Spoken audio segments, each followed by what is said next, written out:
ہے کہ ہم مسئلہ امامت کے اوپر یقین رکھتے ہیں بعد از پیغمبر صلی اللہ علیہ وآلہ وسلم.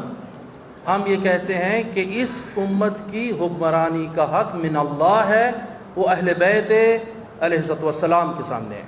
جو اہل بیت کے سامنے آئے ہم اس کو قبول کرنے کے لیے، اہانت کرنے کے لیے آمادہ نہیں ہے، لیکن ہمیں یہ مجبور کیا جا رہا ہے کہ جو ان کے قول کے مطابق، جو ان کی تعریف کے مطابق اصحابی ہے، اس کے ساتھ بھی رضی اللہ لگاؤ.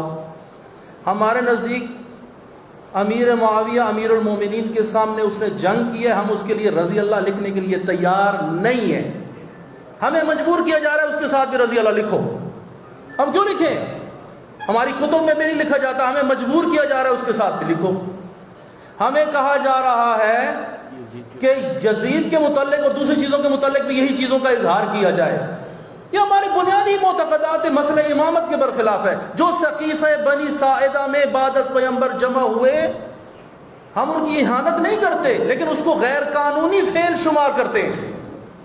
ہم یہ کہتے ہیں ہمارا بنیادی اعتقاد ہی ادھر سے شروع ہوتا ہے، باقی سب فروعی اختلاف ہے. ہم یہ کہتے، اور پھر علیہ السلام والی جو بات آغاز سید لے کر آئے ہیں، یہ بڑی حساس بحث ہے، سمجھنے کی کوشش کریں آپ لوگ. کیوں ہم علیہ السلام کہتے ہیں اہل بیت کو؟ کیونکہ ہم معصوم عن الخطا سمجھتے ہیں امیر المومنین کو اور 14 معصومین کو. جس طرح پیغمبران کو علیہ السلام کہتے ہیں، اسی واسطے ان کو علیہ السلام کہتے ہیں. رضی اللہ عنہ، اللہ ان سے راضی ہو جائے، یعنی جائز الامکان ہے وہ. ہم تو ان کو یعنی جائز الخطا سمجھتے ہیں، ہم بالکل جائز الخطا نہیں سمجھتے ان کو. ہم یہ کہتے ہیں یہ خطا انجام نہیں دیتے. تو جس طریقے سے حضرت یوسف، حضرت ابراہیم اور حضرت عیسیٰ کو علیہ السلام کہتے ہیں، اسی اعتقاد کی بنیاد پر ہم حضرت امیر المومنین علی ابن ابی طالب علیہ السلام کو علیہ السلام کہتے ہیں. پھر ایک اور مصیبت جو اس قانون کے اندر ہے، آپ ذرا کھول کے دیکھیں کہ اس کی شک نمبر 8 یا اس فلاں کے اندر آیا ہوا ہے کہ جی آپ نے خلیفہ راشد کہنا ہے فلاں فلاں اور فلاں کو. بھائی ہم خلیفہ راشد نہیں سمجھتے ان کو. ہم نے وحدت کے لیے، ہم وجلس وحدت مسلمین ہیں، ہم وحدت مسلمین کے لیے ہم نے ایڑی چوٹی کا زور لگایا ہے. وحدت کا مطلب مرجر نہیں ہے کہ ہم اپنا اعتقاد چھوڑ کر ان کے اعتقاد کے اندر شامل ہو جائیں. ہمارا اپنا اعتقاد ہے، ہماری اپنی شناخت ہے، ہم اہانت نہیں کریں گے، لیکن اپنے اعتقاد کو بھی ہاتھ سے دینے کے لیے تیار نہیں. یہ بل یہ ہمیں کہہ رہا ہے کہ جن کو تم اصحاب اپنی تعریف کے ساتھ نہیں سمجھتے ان کو بھی صحابی رسول لگاؤ، آخر میں رضی اللہ بھی لگاؤ، اور اپنی جتنی کتابیں چھپی ہوئی ہیں وہ ساری واپس لے لو. آپ سمجھے تو صحیح ہے کتنی بڑی مصیبت ہے جو ہمارے گردن پر ڈالی جا رہی ہے. اور ان کو جن کو ہم رضی اللہ نہیں سمجھتے ان کو بھی رضی اللہ لکھ دو، اور جن کو ہم علیہ السلام کہتے ہیں، کیوں کہتے ہیں؟ یہ بنیادی اعتقاد میں نے آپ کو بتایا، اس بنیاد پر ان کے ساتھ بھی رضی اللہ لگاؤ. کیوں؟ ہم پاکستانی نہیں ہیں، ہم اپنے اعتقادات کی حفاظت بھی نہیں کر سکتے. یہ کسی سے پوچھے بغیر گفتگو، کسی عالم دین سے گفتگو کیے بغیر. دیکھیں آپ اس میں ایک اور مصیبت دیکھیں کہ اس میں اندر لکھا ہے نبی کی 4 ڈاٹرز آف پروفٹ محمد صلی اللہ علیہ وآلہ وسلم. یعنی انڈائریکٹلی ہم سے منوایا جا رہا ہے کہ نبی کی 4 بیٹیاں تھیں، ہم نبی کی 1 بیٹی مانتے ہیں، باقی ربائب ہیں. یہ ہم سے یعنی جسے کہتے ہیں یعنی زورے سے منوایا جا رہا ہے ہم سے. یہ کیا گفتگو ہے جو یہ کر رہے ہیں؟ یہ مسئلہ انتہائی حساس ہے، یہ گفتگو انتہائی حساس ہے. یہ لگتا ہے کہ کسی تکفیری شخص نے یہ ڈرافٹ کر کے ان کے حوالے کیا ہے، اور یہ جو بے وقوف حضرات جہاں سے بیٹھے ہوئے اسمبلی میں انہوں نے یس کر کے اس کو منظور بھی کر لیا ہے. کسی عالم دین سے کنسلٹ تک نہیں کیا ہے انہوں نے. اور ایک اور چیز آپ دیکھیں، ہم جتنی بھی مجالس ہیں اس کے اندر ہم انتقاد کرتے ہیں، بحث امامت کے اوپر ہم انتقاد کرتے ہیں.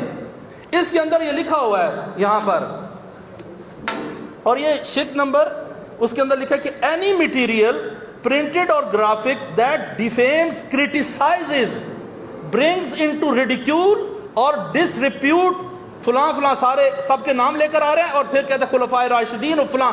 اور بھائی ہم گفتگو کرتے ہیں جنگ جمل کے اوپر، ہم امیر المومنین کو حق پہ سمجھتے ہیں، جنگ صفین میں بھی اور جنگ جمل میں بھی. یہ ہمارے بنیادی عقائد ہے.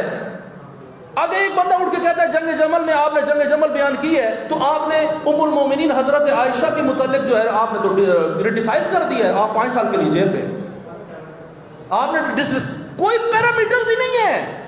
آپ اندازہ لگائیں یہ ظلم سری ہے جو ہمارے متعلق کیا جا رہا ہے. یہ میں آپ کو بتا دوں، جس طرح آقا سید نے فرمایا، یہ سارے حضرات یہاں پر موجود ہیں، یہ صرف مجلس وحدت مسلمین نہیں بول رہی، یہ پوری شیعہ قوم یہاں پر بول رہی ہے. ذاکر، خطیب، طلاب، مدارس دینیہ، سب جگہ جگہ پر پورے پاکستان سے یہ لوگ ہیں جو گفتگو کر رہے ہیں آپ سے. آپ ہمیں ایک جو ہے نا وہ نہ سمجھ لیں کہ ہم یہاں پر ایک تنظیم کے طور پر آئے ہیں. ہم سارے مومنین کی یہاں پر جو محبین اہل بیت ہیں وہاں پر ان کی ترجمانی کر رہے ہیں. یقین کیجئے ہم بڑی شدت سے اس بل کی ہم مخالفت کریں گے، اپنے سر لگا دیں گے اس کے اوپر. گورنر کیا، گورنر کا باپ بھی اس مسئلے کو قبول نہیں کر سکتا، یہ کسی صورت میں قبول نہیں ہوگا. اور ہم اس کے لیے یہاں پر اسمبلی کے سامنے اور ایک ایک ادارہ بند کر کے دکھائیں گے. آپ، یہ میرے دل کی آواز ہے اور میں اس کو اپنے تہہ دل سے کہہ رہا ہوں، سب یہاں پر کھڑے ہو جائیں گے.